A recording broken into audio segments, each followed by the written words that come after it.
Tata Motors passenger வெஹிக்கிளோட Q1 results வந்து வெளியே வந்திருக்கு. அந்த ரிசல்ட்ஸ் ரொம்ப நெகட்டிவா இருக்கு. அதை பத்தி தான் நம்ம வந்து டீடைலா பார்க்க போறோம். மேக்ஸிமம் அதை பத்தி இன்டெப்தா என்னென்னலாம் சொல்லியிருக்காங்க அண்ட் தென் இந்த ஒரு கம்பெனி பத்தி சுத்தி நிறைய நியூஸ் வந்திருக்கு.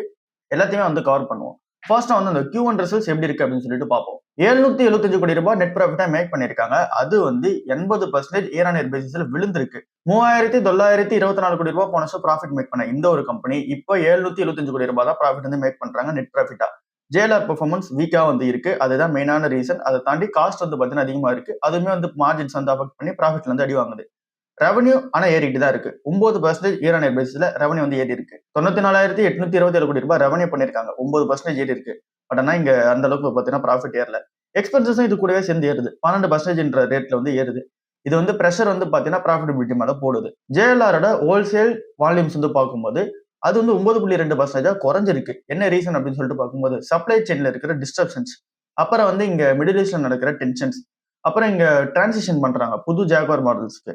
ஸோ அது வந்து பாத்தீங்கன்னா கொஞ்சம் வந்து இங்க டிரான்சிஷன் பீரியட் வந்து எடுத்துக்குது. ஜேஎல்ஆரோட ப்ராஃபிட் வந்து பார்க்கும்போது 248 மில்லியன் பவுண்ட்ஸ் வந்து பண்ண இந்த ஒரு கம்பெனி இப்ப பண்றது வந்து 66 மில்லியன் பவுண்ட்ஸ் தான் வந்து பண்றாங்க.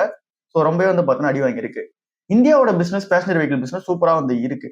டொமஸ்டிக் பேசஞ்சர் வெஹிக்கிள்ஸோட வால்யூம்ஸ் வந்து 46% ஏறி இருக்கு. இவி சேல்ஸ் வந்து மோர் தென் டபுள் ஆயிருக்கு. 112% வந்து பண்ணியிருக்காங்க. ஸோ இது எல்லாமே ஒரு நல்ல சைனா இருக்கு. இப்போ நம்ம டாட்டாவோட அந்த ஜேஎல்ஆர் பிசினஸ் மட்டும் தனியா பார்ப்போம். இங்க ஜேஎல்ஆர்னு பார்க்கும்போது ப்ராஃபிட் வந்து 74% வந்து விழுந்திருக்கு. நம்ம சொன்ன மாதிரி 66 மில்லியன் பவுண்ட்ஸ் தான் வந்து பண்ணிருக்காங்க. ரெவன்யூ 10% வந்து டிக்ளைன் ஆயிருக்கு. ஆப்ரேட்டிங் மார்ஜின் வந்து 2.8% வந்து பாத்தீங்கன்னா டிராப் ஆயிருக்கு. 4 வருஷத்துல இல்லாத அளவுக்கான லோல வந்து பாத்தீங்கன்னா இப்போ வந்து இந்த அளவுக்கு ப்ராஃபிட் வந்து பண்ணிட்டு இருக்காங்க ஜேஎல்ஆர் பிசினஸ். இப்ப இந்தியா பிசினஸ் பார்க்கும்போது நம்மளே ஏற்கனவே பார்த்துட்டோம் அது சூப்பரா இருக்குன்னு சொல்லிட்டு. இப்ப பேசஞ்சர் வெஹிக்கிளோட ரெவன்யூ மட்டும் நம்ம தனியா எடுத்து பார்த்தோம் அப்படின்னா 65% ஏறி இருக்கு. 17,000 கோடி ரூபாய்க்கு மேல மேக் பண்ணிருக்காங்க. சேல்ஸ் வந்து 46% ஏறி இருக்கு. 1,82,300 யூனிட்ஸ் வந்து வித்திருக்காங்க. இப்ப இந்த ஒரு பிசினஸ் எப்படி இருக்கு அப்படின்னா 123 கோடி ரூபாய் லாஸ்ல இருந்து 11 கோடி ரூபாய் ப்ராஃபிட் பிஃபோர் டாக்ஸ் வந்து மாறி இருக்கு. இந்தியா பிசினஸ் அப்படின்னு சொல்லி பார்க்கும்போது 18,000 கோடி ரூபாய் கிட்ட ரெவன்யூ என்னதான் மேக் பண்ணாலும் கூட இந்த ஒரு கம்பெனி 11 கோடி ரூபாய் தான் ப்ராஃபிட் வந்து பாத்தீங்கன்னா மேக் பண்றாங்க. அதுவும் பிஃபோர் டாக்ஸ். ஆஃப்டர் டாக்ஸ் வந்து பார்க்கும்போது மேபி கம்மியா கூட ஆகலாம். ஈவியோட சேல்ஸ் growth சூப்பரா இருக்கு. நம்ம சொன்ன மாதிரி 11,500 வண்டி வந்து விற்கிறாங்க பர் மந்த்துக்கு. இது வந்து 112% இயர் ஆன் இயர் பேசிஸ்ல ஏறுது. அப்படின்னா ஓவராலா நம்ம ஒரு 3 மாசத்துக்கு தானே ஒரு குவார்டர் வருது. அப்படின்னா நம்ம 3 மாசத்துக்கு பார்த்தோம் அப்படின்னா 35,000 வண்டி வந்து வித்துறாங்க. இது ஒரு நல்ல சைனா இருக்கு ஈவி சைட்ல பார்க்கும்போது.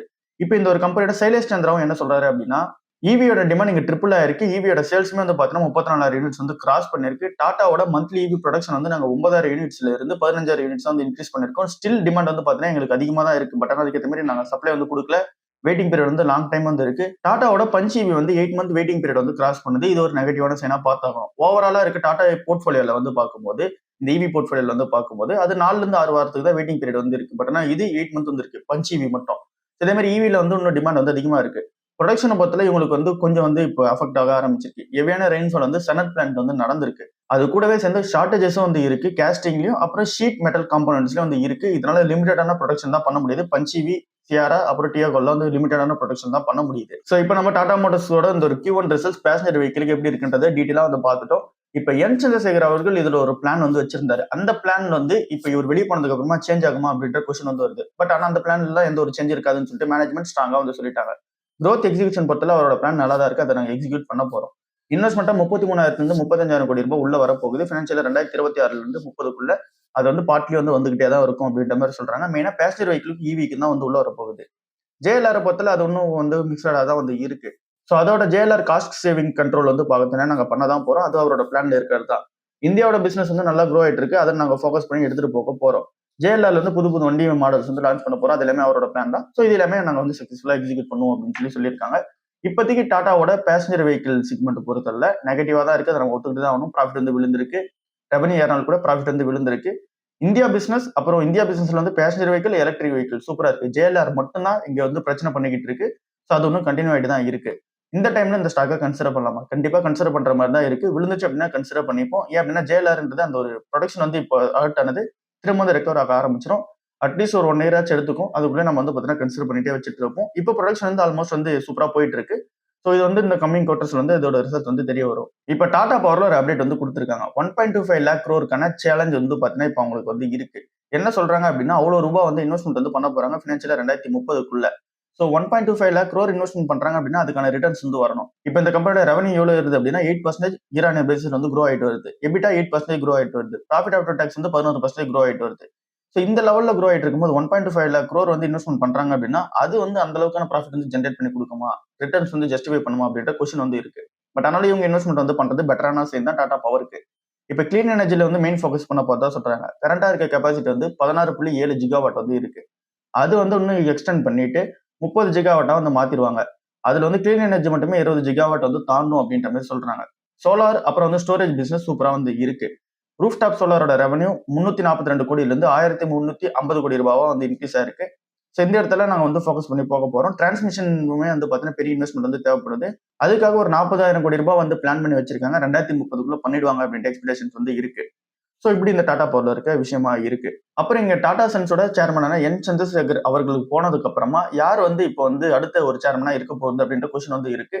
அவரை சக்சஸர் பிளான் பண்ற மாதிரி ஒரு பர்சன் வந்து உள்ள இருக்காங்க. அவரோட நேம் வந்து டிவி நரேந்தர் அப்படின்ற நேமா வந்து இருக்கு. அவர் வந்து இந்த டாடா ஸ்டீலோட எம்டியா வந்து இருக்காரு.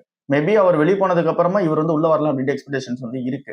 பிப்ரவரி 2027 என் சந்திரசேகர் அவர்கள் வந்து வெளியே போக போறாரு. டிவி நரேந்திர அவர்கள் மேபி ரீப்ளேஸ்மெண்ட் பண்ணலாம் அப்படின்ற எக்ஸ்பெக்டேஷன்ஸ் வந்து இருக்கு. பட் ஆனால் இது வந்து அஃபிஷியலா செலக்ட் பண்ணப்பட்டது கிடையாது. இப்போ வந்து டாக்ஸ் வந்து போயிட்டு இருக்கு. ஏன் அப்படின்னா இவர் வந்து டாடா குரூப்லேயே வந்து பார்த்தீங்கன்னா இருக்காரு. ரொம்ப வருஷமா அதுக்குள்ளே ட்ராவல் பண்ணிட்டு இருக்காரு. 2013 வந்து டாடா ஸ்டீல் வந்து டேக் ஓவர் பண்ணி போயிட்டு இருக்காரு. அதையும் வந்து டர்ன் அரவுண்ட் பண்ணி சூப்பரா வந்து மூவ்மெண்ட் கொடுத்துட்டு வராரு. மேபி அவர் வந்து இருக்கலாம் அப்படின்ற மாதிரி சொல்றாங்க. பட் ஆனால் நியர் டாடா எடுக்கிற டிசிஷன் தான் ஃபைனல் டிசிஷனா இருக்கும். மில்கி மிஸ்ட் ஃபுட் ஐபிஓ வந்து பார்க்கும்போது எப்படி இருக்கு அப்படின்னா 56 மடங்கு ஓவராலா சப்ஸ்கிரைப் வந்து நடந்து முடிஞ்சிருக்கு. கிரே மார்க்கெட் பிரீமியம் வந்து இப்போ 16% தான் வந்து காமிக்குது. 22 ரூபாய் தான் அதிகமாக வந்து இருக்கு. ஸோ ஓவரால் QAB தான் அதிகமாக வந்து பண்ணியிருக்காங்க. ரீட்டைல் இன்வெஸ்டர்ஸ் வந்து 8 மடங்கு தான் அதிகமாக சப்ஸ்கிரைப் வந்து பண்ணியிருக்காங்க. QABs வந்து 155 மடங்கு அதிகமாக சப்ஸ்கிரைப் வந்து பண்ணியிருக்காங்க. பிசினஸ் பொறுத்தல ஃபினான்ஷியல் 2026 33% வந்து ரெவன்யூ ஏறினால் கூட ப்ராஃபிட் 175% ஏறினால் கூட அதிகமான வேல்யூஷன்ல உள்ள வருது. 84 பிரைஸ் வந்து உள்ள வருது. இந்த அளவுக்கு வேல்யூஷன்ஸ் வந்து ஜஸ்டிஃபை பண்ற மாதிரி ஃபியூச்சர்ல இருப்பாங்களா அப்படின்றத அனலைசிஸ் பண்ணிட்டு ஒரு ஆர்டிகல் வந்து வந்திருக்கு. அதுல என்ன சொல்றாங்க அப்படின்னா 84 பிரைஸ் இந்த ஒரு கம்பெனி இப்ப ஜஸ்டிஃபை பண்ணுதான்னு கேட்டீங்க அப்படின்னா இருக்கு. பிராண்டடான அந்த ஒரு போர்ட்ஃபோலியோ வந்து இவங்க கிட்ட வந்து இருக்கு. வேல்யூ ஆடட் ப்ராடக்ட்ஸ் எல்லாமே சூப்பரா இருக்கு. லோ மார்ஜினோட அந்த ஒரு லிக்விட் மில்க் ப்ராடக்ட் எல்லாமே இவங்க கிட்ட வந்து கிடையாது. ஸோ அதை தாண்டி எல்லாமே சூப்பராக தான் வந்து வச்சிருக்காங்க. எல்லாமே ஹை மார்ஜின் ப்ராடக்ட் தான். ஸோ இது கூடவே சேர்ந்து க்ரோத் நம்பர்ஸும் அதுக்கேற்ற மாதிரி ஸ்ட்ராங்காக சப்போர்ட் பண்ணுது. ஃபினான்ஷியல் 2024 to 26 நம்ம எடுக்கும்போது 31% CAGR க்ரோத்ல ரெவன்யூ ஏறுது. எபிட்டா 40% CAGR க்ரோத்ல வந்து போகுது. ப்ராஃபிட் ஆஃப்டர் டாக்ஸ் வந்து 155% CAGR க்ரோத்ல வந்து போகுது. எபிட்டா மார்ஜின் வந்து 13.7% ஸ்ட்ராங்காக வந்து பார்த்தீங்கன்னா இருக்கு. ஸோ இது எல்லாமே இன்னும் ஃபியூச்சர்ல சப்போர்ட் பண்ணிட்டே போச்சு அப்படின்னா இப்போ இருக்கிற அந்த வேல்யூஷனுக்கு சப்போர்ட் பண்ணிட்டே இருக்கும். ஒருவேளை ஏதோ ஒரு இடத்துல அடி வாங்குச்சு அப்படின்னா இது வந்து பார்த்தீங்கன்னா சப்போர்ட் பண்ணாது அப்படின்ற மாதிரி சொல்றாங்க. மேபி ஷார்ட்ல இருந்து மீடியம் டர்ம் வரைக்கும் இந்த ஒரு ரேலி வந்து கண்டினியூ ஆகும்னு சொல்றாங்க. அந்த ஒரு பிசினஸ் வந்து நல்லா இருக்கும்னு சொல்லி சொல்றாங்க. மேபி அடிச்சாங்க அப்படின்னா அந்த டைம்லயும் வந்து காஸ்ட்லி தான், நம்ம வந்து வெயிட் பண்ணி தான் பார்க்கணும். HCL டெக் கம்பெனி நெட்ஆப் கூட வந்து பார்ட்னர்ஷிப் வந்து வைக்கிறாங்க. இவங்க கூட சேர்ந்து என்ன பிளான் பண்றாங்க அப்படின்னா லான்ச்சிங் வந்து பண்ண போறாங்க. Hybrid cloud storage as service solution வந்து கொடுக்க போறாங்க. இது மூலமா கம்பெனிஸ் வந்து அவங்களோட அந்த ஒரு AI ஜென் AI அப்புறம் வந்து ட்ரெடிஷனல் டேட்டா ஒர்க் லோட்ஸ் இது எல்லாமே வந்து பார்த்தீங்கன்னா மேனேஜ் பண்ணிக்க முடியும். இங்க க்ரோ ஆயிட்டு இருக்க ஏஐல வந்து பார்த்தீங்கன்னா இவங்களால ஹேண்டில் பண்ணிக்க முடியும். ஸோ இதுக்கு முன்னாடி இருக்கு இதுக்கான கஸ்டமர்ஸ் இருப்பாங்க பார்த்தீங்கன்னா அவங்க எல்லாருமே அப்ஃப்ரண்ட்லேயே அதிகமான மணி வந்து கொடுத்துருவாங்க இந்த ஒரு கிளவுட் வந்து யூஸ் பண்றதுக்கு. பட் ஆனால் இவங்க என்ன சொல்றாங்க அப்படின்னா நீங்க எவ்வளவு வந்து யூஸ் பண்ணிக்கிறீங்களோ அதுக்கேற்ற மாதிரி வந்து போகலாம் அப்படின்ற மாதிரி சொல்லியிருக்காங்க. அதுக்கேற்ற மாதிரி சார்ஜ் பண்ணுவோம்னு சொல்லியிருக்காங்க. பே அஸ் யூ கோ அப்படின்ற மாடல்ல வந்து போக போறதா வந்து சொல்லியிருக்காங்க. ஏஐ வந்து பார்த்தீங்கன்னா மெயின் டிரைவரா வந்து இருக்கு. ஸோ நெட்ஆப் வந்து பார்த்தீங்கன்னா டேட்டா இன்ஃப்ராஸ்ட்ரக்சர் வந்து கொடுப்பாங்க. HCL டெக் அவங்களோட ஏஐ ஃபேக்டரி வந்து யூஸ் பண்ணிக்க சொல்லுவாங்க. ஸ்மாலான எக்ஸ்பெரிமெண்ட்ஸ்ல இருந்து பெரிய லெவலான ரியல் வேர்ல்டு ஏஐ டெப்ளாய்மெண்ட்ஸ் வந்து பார்த்தீங்கன்னா இது வந்து கம்பெனிஸ் பண்றதுக்கு யூஸ்ஃபுல்லா இருக்க போகுது.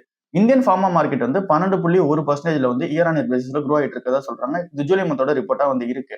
அதிகமான ப்ரைஸஸும் புது ப்ராடக்ட் லான்ச்சஸும் பேஷண்டோட அந்த ஒரு வால்யூம்ஸ் வந்து பாத்தீங்க அப்படின்னா இம்ப்ரூவ்மெண்ட் நடந்துட்டு இருக்கு.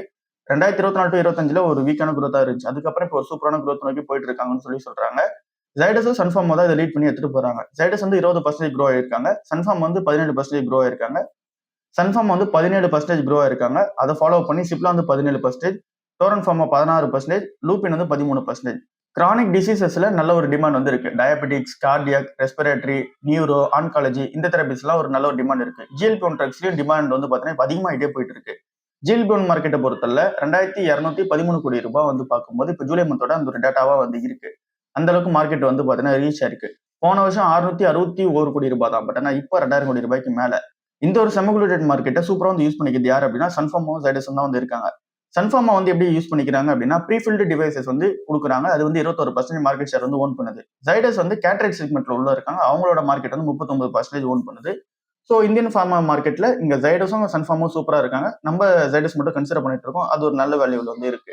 L&T கம்பெனி வந்து 10,000 to 15,000 கோடி ரூபாய்க்கான ஆர்டர் வந்து ஜெயிச்சிருக்காங்க. எதுக்காக அப்படின்னா இந்தியாவிலேயே largest single cluster AI infrastructure ப்ராஜெக்டா இது வந்து இருக்கும் அப்படின்னு சொல்லிட்டு சொல்றாங்க.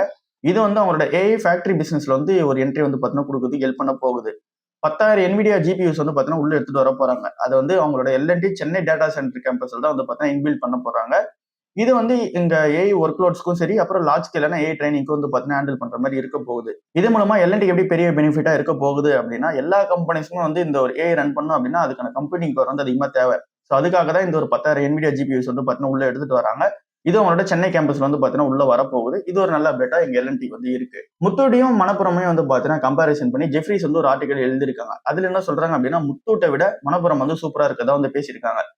2 கம்பெனியுமே ஸ்ட்ராங்கான கோல்ட் லோன் டிமாண்ட் வந்து இருக்கு. அத நாங்க ஒத்துக்கிறோம். பட் ஆனா நாங்க ஜெஃப்ரிஸ் என்ன சொல்றோம் அப்படின்னா, முத்தூட் வந்து டவுன் கிரேட் வந்து பண்றோம். அப்புறம் நாங்க வந்து ஹோல்ட் பொசிஷன்ல தான் அத வைக்கிறோம். இங்க மணப்புரம் ஃபைனான்ஸ் வந்து பை பொசிஷன்ல வைக்கிறோம். அதோட டார்கெட் வந்து பார்க்கும்போது ரூ. 430 வைக்கிறோம் மணப்புரம் ஃபைனான்ஸ்க்கு. முத்தூட் ஃபைனான்ஸுக்கு வந்து ரூ. 3,300 வச்சு நாங்க ஹோல்ட் ரேட்டிங்ல வந்து வைக்கிறோம். என்ன ரீசன் அப்படின்னு சொல்லிட்டு பார்க்கும்போது, முத்தூட்டோட ப்ராஃபிட் வந்து 25% க்ரோ ஆயிருக்கு இயர் ஆன் இயர் பேசிஸ்ல. ரூ. 2,500 கோடி பண்ணிருக்காங்க. பட் ஆனா நெட் இன்ட்ரெஸ்ட் மார்ஜின் விழுந்திருக்கு. 300 பேசிஸ் பாயிண்ட்ஸ் வந்து விழுந்திருக்கு. காம்படிஷன் ஹெவியா இருக்கு. பட் ஆனா இதுவே மணப்புரம் ஃபைனான்ஸ் பொறுத்தவரை அசெட் அண்டர் மேனேஜ்மெண்ட் சூப்பரா க்ரோ ஆயிருக்கு. 57% க்ரோ ஆயிருக்கு. 69,600 கோடி வந்து பண்ணிருக்காங்க. கோல்ட் லோனோட அசெட் அண்டர் மேனேஜ்மெண்ட் வந்து 98% க்ரோ ஆயிருக்கு. நெட் இன்ட்ரெஸ்ட் மார்ஜின் வந்து 10.3% வந்து மெயின்டைன் பண்ணிக்கிறாங்க. அப்புறம் மணப்புரம் ஃபைனான்ஸ் வந்து 500 கோல்ட் லோன் பிரான்ச்சஸ் வந்து ஓப்பன் பண்ண போதா சொல்லியிருக்காங்க. இதுலயுமே ஒரு நல்ல சைனா பாக்குறாங்க. அதனால ஜெஃப்ரிஸ் வந்து இவங்க மேல பை ரேட்டிங் வந்து வைக்கிறாங்க. HDFC பேங்க் வந்து என்ன சொல்றாங்க அப்படின்னா, 4 வெஸ்ட் ஏஷியன் பேங்க்ஸ் கூட வந்து பேசிக்கிட்டு இருக்காங்க. அவங்க கூட டாக்ஸ்ல இருக்காங்க.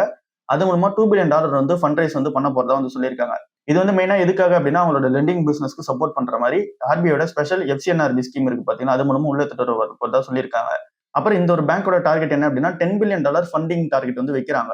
இது வந்து ஆர்பிஐயோட 3 சப்போர்ட்டிங் ரூட்ஸ்ல வந்து எடுத்துட்டு வர போறாங்க. என்ன அப்படின்னா, FCNRB டெபாசிட்ஸ் ஒரு வழி, அப்புறம் வந்து இன்னொரு வழி வந்து எக்ஸ்டர்னல் கமர்ஷியல் பாரோயிங்ஸ், அப்புறம் இன்னொரு வழி வந்து Overseas foreign currency borrowings. HDFC bank வந்து இப்போ FCNR ரேட்ஸ் வந்து இங்க ஆஃபர் பண்றது இன்னும் கொஞ்சம் அதிகமா கொடுக்க போறாங்க. 6% டெபாசிட் ரேட்ல இருந்து 6.25% டெபாசிட் ரேட்டா வந்து இன்க்ரீஸ் பண்ண போறாங்க. இது வந்து ஆகஸ்ட் 1ஆம் தேதியில இருந்து இந்த டெபாசிட் ரேட் வந்து மாற போகுது. இதை தாண்டி $1.2 பில்லியன் பாண்ட்ஸ் மூலமாவும் ரைஸ் பண்ண போதா வந்து சொல்லியிருக்காங்க. இது ஓவரால் HDFC பேங்க் நல்ல அப்டேட்டா இருக்கு. முத்தூட் ஃபின்காப்போட ஐபிஓ வந்து வரப்போகுது. 3000 கோடி ரூபாய்க்கான ஃபண்ட் ரைஸ் வந்து பண்ண போறாங்க. ஃபுல்லாவே ஃப்ரெஷ் இஷ்யூஸ் தான் வந்து இருக்க போகுது. இது உங்களோட கேபிட்டலை ஸ்ட்ரென்தன் பண்ணும். ஃபியூச்சர் லெண்டிங்க்கு சப்போர்ட் பண்ற மாதிரி இருக்க போகுது.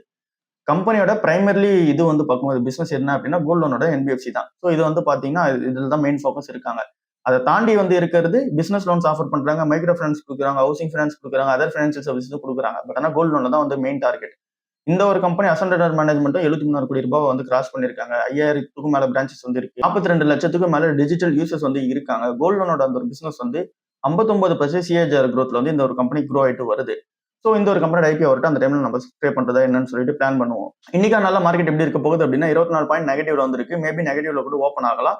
அதுக்கப்புறமா ஏஷியன் மார்க்கெட்ஸ் பொறுத்தவரை பாசிட்டிவா வந்திருக்கு. ஜப்பான் மார்க்கெட் பாசிட்டிவா இருக்கு, சவுத் கொரியா மார்க்கெட்டும் பாசிட்டிவா இருக்கு. பட் ஆனா நம்மளோட மார்க்கெட் வந்து நெகட்டிவா தான் ஓப்பன் ஆக போகுது. யூஎஸ் மார்க்கெட்ஸ்மே ஆல் டைம் ஹை வந்து பாத்தீங்கன்னா ஹிட் பண்ணிருக்கு. S&P 500, நாஸ்டாக் எல்லாமே ஆல் டைம் ஹைல வந்து இருக்கு. பட் ஆனா நம்மளோட மார்க்கெட் நெகட்டிவ்ல தான் இருக்க போகுது.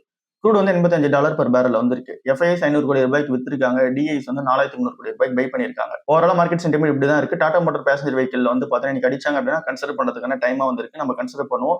ஜைடஸோட ரிப்போர்ட் பார்த்தோம். அவங்க வந்து சூப்பரா க்ரோ ஆயிட்டு வராங்கன்னு சொல்லிட்டு அந்த ஒரு கம்பெனி நம்ம வந்து கன்சிடர் பண்ணிட்டு இருக்கோம்.